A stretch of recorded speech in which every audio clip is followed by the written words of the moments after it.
he's one of those voices that persuaded me that the Green Party was a place to put my energies. I hear Andrew over the CBC talking to Anthony Germain and think, oh, the Green Party's got some great spokespeople, he's doing so well. So I'm very, very pleased to be here with Andrew, and I'm so glad he's serving on Shadow Cabinet as critic for natural resources, which is, as Bob said, is exactly a good place to be to confront Gary Lund day after day. Green Party's more about issues, and content, and substance, and responsibility for where we are right now on the planet, where humanity stands in the 3.6 billion years of this planet, where the new arrivals, and we're already doing extraordinary damage, irreversible damage.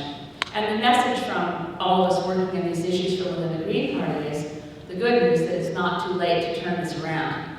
But we are running out of time. Today marks the first year of the Stephen Harper government.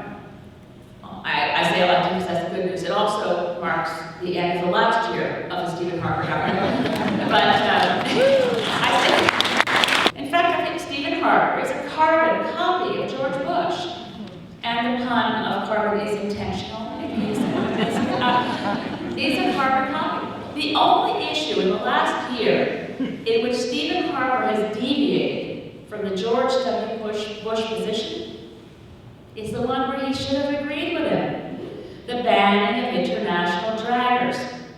The banning of trawlers on the ocean floor. The destruction of vast areas of marine habitat. On that issue, and on that issue only, Canada disagreed with George Bush.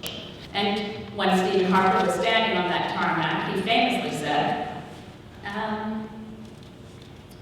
Canada, when we make a promise internationally, we don't cut and run. And that may not have been an imitation of George Bush, that may have been John Wayne.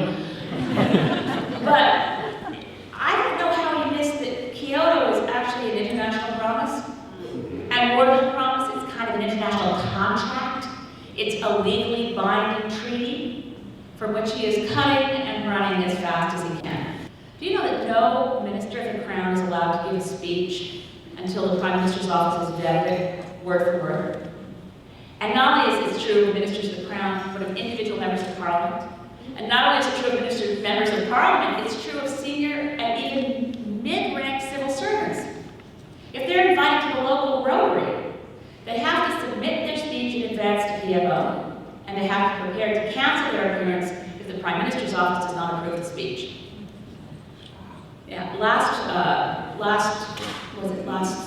summer or early fall? No, Globe, June. The Globe Conference in Vancouver on Sustainable Development. Ronna Ambrose was to speak, and I have it on very good authority that 20 minutes before she was to give her speech, she got word from the Prime Minister's office that the speech had to be changed, and all references to sustainable development had to be removed. Well, since this was a conference on sustainable development, there were a few references, whether they were, obviously a bunch of fakery or not, there were references, and there were 9 separate uses of the offensive term, sustainable development. And so Mr. Gary Lund had already made it known to bureaucrats within the Ministry of Natural Resources that all references to sustainable development were to be changed to responsible development. Now this is interesting because the act by which Natural Resources as a department now operates in its objects claims that the department is to strive towards sustainable development. There's kind of a very strange Orwellian process that was afoot. So you couldn't talk about sustainable development. You certainly couldn't talk about Kyoto. And not only that, on the government websites, they pulled down the sites that explained the science of climate change. So all of this was going on at the same time that the climate crisis kept dealing more and more and more signals our way that all was not well on the planet. And it's one thing to call Kyoto a liberal promise. That's really offensive to me. A negotiated treaty by the Government of Canada, passed by the majority of parliamentarians. Sure, Stephen Harper, and at that time the Alliance Party, did conduct the longest filibuster in the history of the House of Commons to try to stop the passage of the ratification of the Kyoto Protocol. But the Government of Canada, not a political party, not an individual politician, ratified Kyoto and made a binding promise to the world that we would live up to our commitments. Rona Ambrose, and this was probably one of the more embarrassing moments for Canada in international negotiations on any treaty, by virtue of the fact that Canada hosted the last international conference negotiating progress under the Climate Treaty and the Kyoto Protocol, and because of the customary position occupied by the Minister of Environment of the country that hosts a negotiation, Stéphane Dion, former Minister of Environment, current head of the Labour Party, Stéphane Dion had been in charge not of Canada's participation in that treaty and that negotiation in Montreal. For those of you who are following all this, it was the 11th Conference of the Parties, COP11. Stéphane Dion wasn't there on behalf of Canada. He was there as the senior United Nations official to oversee the negotiations. He was given the title President of the 11th Conference of the Parties. And unfortunately for the world, that's a position which the Minister of Environment for the host country occupies for a full year, overseeing progress on global negotiations on climate, which meant, if you missed it, that Rona Ambrose was the senior UN official in charge of progress for global negotiations on climate until November this year, when she was replaced when the next climate conference took place in Kenya, and the Minister of Environment from Kenya, who actually thinks it's a good idea to reduce emissions, took her place. For a whole year, we had a president of the Conference of the Parties who would go to meetings and say, we're not going to meet our targets in Canada. It's impossible, impossible, impossible. So that was direct from Stephen Harper. So to what do we attribute the last couple of weeks of, as Adrian said, the attempts to wrap the Conservative Party in green? Well, it's not that he suddenly, over Christmas vacation, decided to pick up the most recent reports of the Intergovernmental Panel on Climate Change and read them cover to cover, or to get a scientific briefing, or even to pop the DVD Jack Layton gave him of An Inconvenient Truth into the DVD and watch it. It was pretty clear that what accounts for Mr. Harper's transformation and Rona Ambrose's demotion and John Baird's elevation was the polls. Not science, but pollsters. And finally got Stephen Harper's attention on the issue of climate change. I don't know how many of you listen as carefully to CBC News as I do, but it was a week before Christmas when I heard Stephen Harper on, I think, the 7 a.m. broadcast, referring to, quote-unquote, the so-called greenhouse gases. A little bit of a hint that he didn't really believe in it at all. And he still doesn't believe in it. But he can read polls. And he's very concerned that if he doesn't drape the Alliance Conservative Republican Party of Canada in a green record, they can't hope to form government again. So we have John Baird looking, my goodness, didn't he look stricken when he looked at Stanley Park? He was emoting. I've never seen, you don't know John Baird. I don't know if you've seen him in the House of Commons as president of the Treasury Board. He's their most aggressive, pugnacious, pugilistic, front bencher parliamentarian. He's just plain boorish. But suddenly, he got religion. And he walked the forest of Stanley Park, and he said, this is a wake-up call. Now, I don't know how he slept in Hurricane Katrina. The wake-up call at Stanley Park. How did he miss Hurricane Juan? Did he miss Point Pleasant Park and all the downed forests from the first full-force tropical hurricane ever making landfall in Nova Scotia? Because our waters south of us were just a little too warm to do what they usually do, which they had forever done, which was slow down tropical hurricanes enough that when they hit Nova Scotia, they were storms and not hurricanes. That was devastation. The retreating glaciers, I guess you missed that. The receding Arctic ice, North Pole, the melting permafrost. He missed, considering how much I thought conservatives were all about money, how did he miss the $4 billion lost due to the pine beetle outbreak in British Columbia? I think you know the answer. It's the polls. So what we need to do as citizens concerned about the climate crisis is make sure they don't get away with a public relations campaign disguised as serious action on the climate crisis.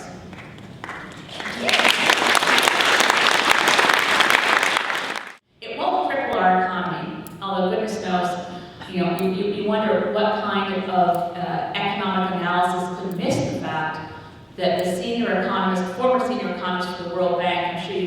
Sir Nicholas Stern, in a special report to the Chancellor of the Exchequer in the UK, reported that if we fail to act on the climate crisis, our global economy will be hit with a walloping $7 trillion in damages. I mean, I don't know, again, I always find it offensive. We can often get people's attention when we put the losses in dollar signs instead of human lives, or lost species, destroyed ecosystems, irreversible climate change. But $7 trillion should have gotten someone's attention. Now we need to ask, what are they prepared to do? And if they do not say they're prepared to meet Kyoto targets, then nothing they say is anything more than electioneering. I'm glad to see the programs being brought back. I'm glad they finally paid up the $30 million for Great Barrier Rainforest. It was overdue by more than a year. I'm glad, I wish the Energy program was back the way it was. They've removed the role of the energy auditors being able to provide free audits. So once again, it makes it increasingly difficult for people of lower income to access the program. And without that free audit, it makes it increasingly difficult for community associations to have the trained energy auditors on the job locally to go out and do those audits. Those people, I don't know if you know, those energy auditors across this country working on the Energy program and small community organizations that deliver that service, I saw it in a couple of communities when I was traveling this country in the leadership campaign. They received an email on a Thursday that said, Friday, the program ends. Funding ends in less than 24 hours. Clean out your desks. It wasn't a phased out program. Gary Lunn, you remember Carmen, was at a press conference in Toronto just 2 days ago, in which he had the gall to say, well, the question was from a reporter from Now magazine in Toronto. And he said, Mr. Lunn, wouldn't it have been better if you thought the Energy program needed improvement? Which is what he said. If you'd left it in place and tweaked it once you figured out what you didn't like about it, instead of killing it. And he said, well, we did basically that, he said. Checks are still going out. The program wasn't completely wrapped up. Well, where they had a contractual obligation to particular taxpayers to pay the money they promised, they sent out checks. But they demolished the program. They sent small NGOs and community energy auditors to other jobs in other communities because the program was demolished. And Mr. Lunn can try to dress it up all he likes, but the new conservative version of the Energy program is not as good as the original. And they have not re-announced, well, they might do it next week, they're re-announcing all the things they killed to their advantage sort of daily. They have not re-announced the program for low-income housing for energy efficiency. And they certainly have not committed to Kyoto targets. So we have a very interesting one-year record of the Stephen Harper government. It, I hope, will not be a scourge that lasts much longer across our land. The Green Party of Canada represents something quite different than traditional political parties, the old-line parties that only want to talk about themselves. We want to talk about issues, we want to talk about solutions, and we want to make sure that when the next federal election occurs, which could be this spring, certainly within the next 12 months, that the other parties don't get away with hiding their positions on issues because they're calculating their strategic vote. I find it hard to forgive Jack Layton for never allowing the words Kyoto to pass his lips in the last leaders' debates. It would have been so easy. That's really why I changed my life. I was watching the leaders' debates with my daughter. I'll sit down and shut up soon. I was watching the leadership debates with my daughters, all four of them, 2 English, 2 French. And at one point, in one of them, Paul Martin finally said, Mr. Harper's against Kyoto. If you elect him, we'll lose Kyoto commitments. And then the questions went to Jack Layton. And my daughter, then 14, started yelling at the TV set. Now she knows Jack Layton. We've been friends a long time. He was at my Christmas party a couple of years ago. She said, there's your opening, Jack. There's your opening. And he didn't start talking about climate. He didn't start talking about Kyoto. He didn't say, there's your opening, Jack. There's your opening. Jack. And then for the first time in my life, I heard him And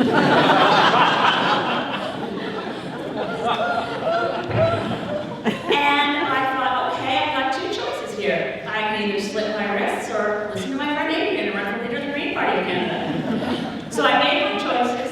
I'm having a great time because Canadian democracy is something to be respected. Canadian citizenry is a population that deserves respect for their intelligence and nothing but straight talk, content-driven policies, solutions that make sense, and a commitment to a better world. We do not have to accept the shorthand, nihilistic slogans of corporate Canada, the words, oh well. Those are nice ideas here, but this is the real world. I'd like to remind some of those people who want to tell us we can't dream of something better, that in the real world, the Berlin Wall fell. In the real world, Nelson Mandela got out of jail and was president of a free South Africa. And in the real world, I could be prime minister. Thank you.